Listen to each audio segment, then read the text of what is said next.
थेट जाऊयात, नेते दीपेश म्हात्रे आपल्यासोबत जोडल्या गेलेले आहेत. दीपेशजी, भाजपला डावलून कल्याण डोंबिवलीमध्ये सत्ता स्थापन करण्याचा प्रयत्न केला जातोय अशी एक चर्चा होती, पण त्या चर्चेला नरेश म्हस्के आणि केशव उपाध्ये या दोघांनी देखील त्याला विरोध केलेला आहे की असं काही नाहीये, आम्ही महायुती म्हणून लढलेलो आहोत. तुमची प्रतिक्रिया? महायुती म्हणून कल्याण डोंबिवली महानगरपालिकेमध्ये 100 पेक्षा जास्ती जागा आम्ही जिंकलेलो आहे.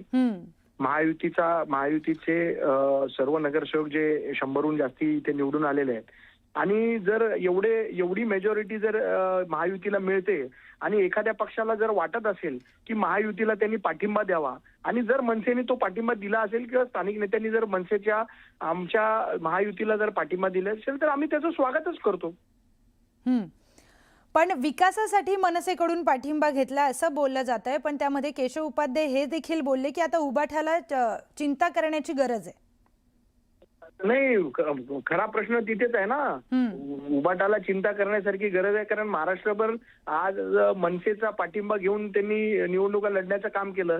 एवढे दिवस कधी मनसेला बरोबर घेतलं नाही. जेव्हा स्वतःला गरज लागली तेव्हा मनसेच्या लोकांना त्यांनी बरोबर घेतलं. आणि आता मनसेच्या लोकांनी जर महायुतीला पाठिंबा दिला असेल तर खरी चिंता करण्याची गरज ही उबाटालाच आहे महाराष्ट्रामध्ये. पण मुंबईमध्ये पण काही घडामोडी घडू शकतात. मुंबईमध्ये पण ते कदाचित महायुतीला पाठिंबा देऊ शकतात. मुंबई महापालिकेमध्ये तुम्हाला असं म्हणायचं की मनसे महायुतीला मुंबईमध्ये देखील पाठिंबा देईल असे काही देऊ शकते ना. का का का का देऊ शकत नाही? त्यांनी जर कल्याण डोंबिवलीत दिला तर उद्या भारतीय जनता पार्टीचा सगळ्यात मोठा पक्ष आहे आणि महायुती तिथे सगळ्यात मोठा गट म्हणून समोर आलेला आहे. जर त्यांना विकास कामं करायची असतील तर उद्या मनसेने मुंबई महापालिकेत देखील महायुतीला पाठिंबा दिला तर लोकांना आश्चर्य वाटायला नको. पण मतदारांच्या मताची प्रताडणा होती असं वाटत नाही का तुम्हाला? म्हणजे एक वेगळा गट बघून मतदारांनी मतदान केलंय. नाही, ज्यांनी पाठिंबा दिला हा प्रश्न त्यांना विचारला पाहिजे की त्यांनी वेगळे लढले आणि मग आता तुम्ही महायुतीला पाठिंबा देता. हा प्रश्न त्यांच्यासाठी आहे. पण मला एक गोष्ट वाटते की निवडणुका झाल्यानंतर राजकारण बाजूला ठेवून आपण विकासात्मक दृष्टिकोन ठेवून काम केलं पाहिजे. याच्यासाठी सगळ्यांनी प्रयत्न केले पाहिजे. निश्चितच. दीपकजी, पण तुम्ही युतीमध्ये लढलेला आहात, तुमच्याकडे क्लिअर मॅन्डेट आहे तिथलं कल्याण डोंबिवलीमध्ये, मग तुम्हाला याची गरज होती का त्यांचा पाठिंबा घेण्याची? मी परत एकदा आपल्याला सांगतो की 100+ आमच्या सीट आलेल्या आहेत आणि मॅन्डेट पूर्णपणे महायुतीच्या बाजूने आहे. आणि जर समोरून कोणी पाठिंबा देत असेल तर त्यांचं स्वागत करणं आमच्यासाठी या महाराष्ट्राची जी राजकीय संस्कृती आहे त्याच्याप्रमाणे योग्यच आहे ना. त्यांनी पाठिंबा दिला तर निश्चितच. दीपेशजी, तुम्हाला याची कल्पना होती का की असं मनसेकडून आपल्याला पाठिंबा मिळेल म्हणून? बघा, या सगळ्या गोष्टी फोनवर म्हणजे या सगळ्या गोष्टी मीडियावर सांगण्यासारख्या नसतात. मी तुम्हाला एवढंच सांगतो म्हणजे समीकरण आधी जुळत होती पण आज ते बाहेर आलं. मी एवढंच सांगू इच्छितो की मनसेने जो पाठिंबा आज महायुतीला कल्याण डोंबिवलीमध्ये दिलाय त्याचं स्वागत आहे. पण सर, तुम्ही महायुती म्हणून लढलेला आहात, भाजप आणि शिवसेना एकत्रितपणे लढलेला आहात. मग चला, आता मनसे तुम्ही म्हणताय की मनसेने विकासासाठी पाठिंबा दिला, पण तुम्हाला मनसेची गरज होती का तिथे?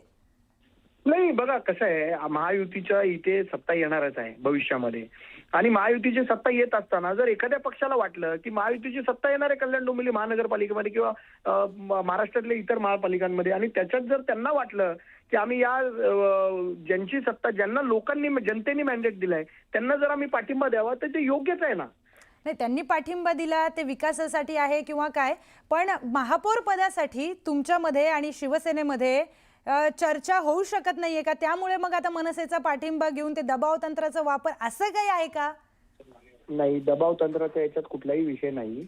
याच्यामध्ये सर्वात महत्वाचा विषय असा आहे की 100+ झाल्यानंतर महायुतीचा जो फॉर्म्युला आहे, महापौर पद असेल, स्थायी समिती पद असेल, हा पक्ष श्रेष्ठींनी ज्या वेळेला युती ठरली त्यावेळेलाच काही फॉर्म्युले ठरवलेले आहेत.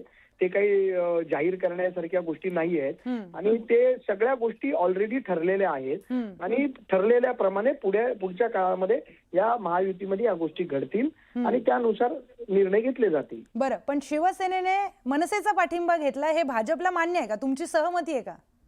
नाही, बघा, मी तुम्हाला परत सांगतो की महायुतीमध्ये आम्ही जेव्हा महायुतीमध्ये लढलो 100+ जागा आमच्या आलेल्या आहेत. पहिल्या दिवशी मी सांगितलं 100+ म्हणजे क्लिअर मॅन्डेट आहे आमच्याकडे. हो, मी तेच म्हटलं ना सुरुवातीला, क्लिअर मॅन्डेट आहे, मग गरज काय? नगरसेवक मनसेचे घेऊन काय उपयोग होणार आहे का? आम्हाला काय सत्ता स्थापनेसाठी आणि कोणाला जर असं वाटत असेल की दबावासाठी, ते चुकीचं आहे. मी त्याचं समर्थन करणार नाही. पण मला एवढंच वाटतं की मनसेने जर पाठिंबा दिला स्वतःहून तर तो पाठिंबा आम्हाला मान्य आहे, काही त्याच्यात अडचण नाही. त्यांनी जर पाठिंबा दिला असेल तर तो योग्यच आहे. त्याला काय पण तुम्ही अडचण आताच म्हणाले ना मनसेचे 5 नगरसेवक घेऊन आम्हाला काय उपयोग आहे का? नाही, उपयोगाचा विषय नाही. मी तुम्हाला परत सांगतो की सत्ता स्थापनेसाठी त्याचा काही उपयोग होणार आहे का? तर नाही होणार आहे. मी तर तसं म्हणालो, सत्ता स्थापनेसाठी. बरं. सत्ता तर आमची अशी पण बसणारच आहे. त्याच्यामुळे जो क्लिअर मॅन्डेट ज्या पक्षाकडे आहे त्या पक्षाला जर मनसेने पाठिंबा दिला असेल तर त्याचं स्वागत आहे. बरं दीपेशजी, तुम्ही आत्ताच थोड्या वेळापूर्वी एक विधान केलं की जे कल्याण डोंबिवलीमध्ये झालं ते मुंबईमध्ये देखील होऊ शकतं, पण हे खूप जबाबदारीने तुम्ही विधान करताय. बघा, मी काय म्हणतो, हे प्रश्न आहेत ना मुंबई महापालिकेचे.